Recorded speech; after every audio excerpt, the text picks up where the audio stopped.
You may not recognize the name Mary Mallon, but you probably know her nickname. Typhoid Mary, one of the most infamous women in U.S. history. In 1906, a sanitation engineer named George Soper was hired to investigate a series of typhoid outbreaks among wealthy families. One thing that he found that connected them all, a woman named Mary Mallon, who had worked in their kitchens just before the outbreaks. The twist was, though, Mary never got sick. She is what we now call an asymptomatic carrier. And because modern germ theory was not widely understood, Mary thought she couldn't possibly have been the problem. And actually, when Soper confronted her about it, she chased him out of her kitchen with a meat fork. In 1907, Mary was forcibly quarantined on North Brother Island, an isolated medical facility on New York's East River.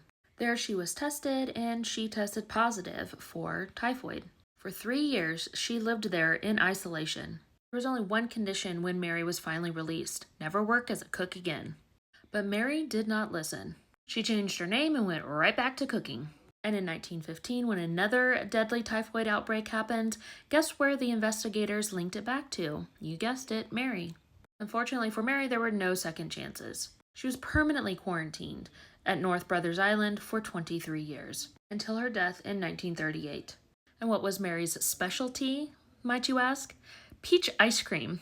And how is typhoid fever primarily spread? Through the consumption of contaminated food or water. And that bacteria is shed in feces and urine. Just makes you want to have some peach ice cream, doesn't it?